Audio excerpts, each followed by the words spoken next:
How do you value this market today? I think that just the way you said it is going to be a fool's journey. Well, markets all over the place today in a highly volatile session. Stocks had rebounded after yesterday's sell-off. The Dow up by more than 500 points at one point, but then the sharp pullback on confirmation of the first confirmed case of the variant, the Omicron variant here in the U.S.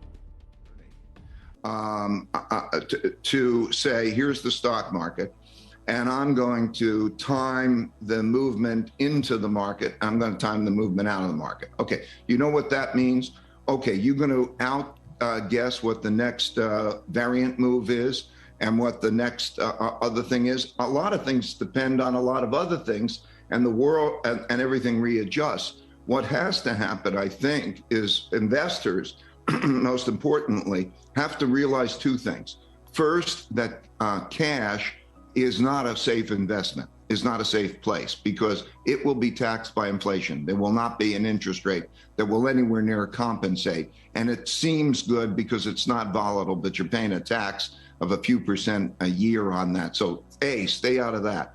And then B, know how to balance a portfolio, because the way portfolios work, it's almost like for some part, something happens, another thing happens. In other words, what you can see in the markets today is that, let's say when equities go down because growth expectations falter and there's a greater likelihood of easing, then you see the bond market go up. Or when you see other markets, gold, you're seeing. Watch the market action on every day, and you could see those relationships. But wealth is not destroyed as much as it is transferred. And if you know how to balance those investments, we do it in what we call an all-weather portfolio. But if you know how to balance those investments, that's the most important thing. Be in a safe, well-balanced portfolio. You can reduce your risk without reducing your return, and you will not market time this. Because even if you were a great market timer, the things that are happening can change the world, so it changes what should be priced into the markets. Let's go back to sort of basics. For every individual, for every company, for every government, over a period of time, you have to earn more than you spend, and you have a balance sheet.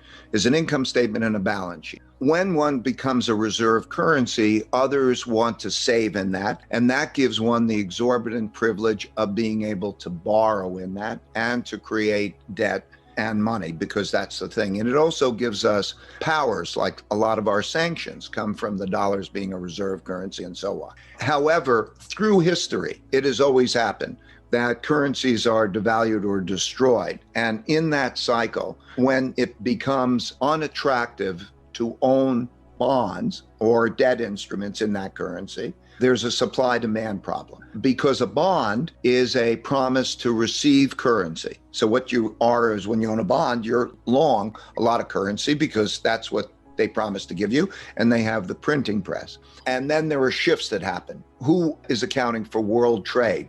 Right now, China counts a larger share of world trade than the United States, for example. So what we are doing is we are in a fiat monetary system in which we are running very large deficits that we are monetizing, and that those deficits produce bonds that have to be sold. When I look at the supply and demand for those bonds, I know who the buyers are. You know, there are a limited number of really big buyers. And so I look at their portfolios and so on, calculate what that is. There's not going to be enough demand for those bonds, and there's going to be a need for more monetization of that debt. And so the answer is, yes, we're producing a change in the storehold of wealth. And you've seen it in the markets, because just think of it in a mechanistic sense. When there was that stimulation and the buying, what the Federal Reserve did in terms of buying that assets, there was not only the decline in real interest rates. We had, about 150 basis points decline in real rates, and nominal rates down there. So the discount rate was lowered. You also had a lot of liquidity which came in, and the world now has an enormous amount of liquidity bidding for financial assets. And so if you increase the supply of bonds and you increase the amount of money, bonds are going to be worth less relative to other things, and you're seeing a shift in the storehold of wealth. And like the 1933 period, when Roosevelt did the same moves in 1933, you then saw assets rise because they're alternative storeholds of the wealth. That's what we saw in terms of the liquidity move that we've happened in market, also included in gold and so on.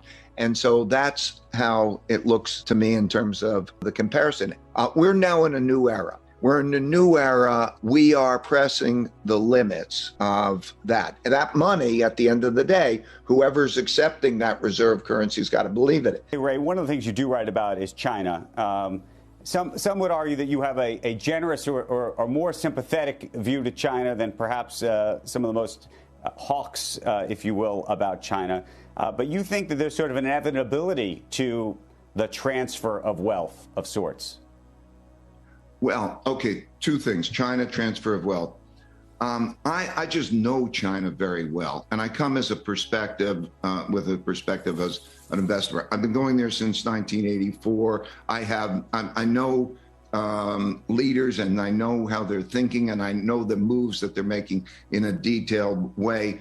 And I'm just trying to share what that perspective is, because I think a lot of people make stereotypical moves, and I think you have to really understand. First thing you have to understand, because it has been a remarkably successful place. Since I started going there in 1984, per capita has increased by 26 times and so on. So to not understand it or to approach it with a great bias is a great disservice. Okay, in terms of the element of, let's say, a transfer of wealth, or let's call it common prosperity. Yes, there's a world, in this world right now, there's a move to common prosperity.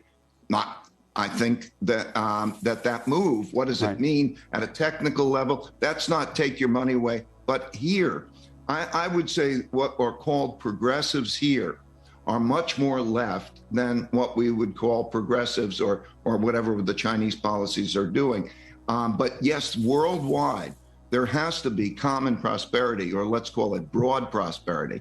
And the question is whether that's going to come about by productivity or not. It doesn't mean that you're going to have like a communism that's going to take all of that. There's going to be a lot of productivity in China. And so, again, diversifying the portfolio. You know, you look at the United States elsewhere, you have to diversify. And there are things that are going on.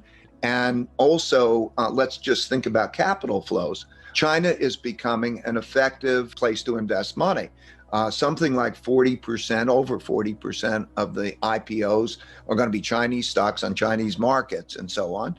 And capital flows work that way. And history has shown us that when there's an empire, an emerging empire, they build the financial markets, they build the financial system. So Amsterdam was the world's financial center during the empire when there was the Dutch guilder. London was the financial center in the British Empire. US, we had New York. And so we're seeing that merge. All of that changes the supply and the demand that is threatening to the reserve currency status.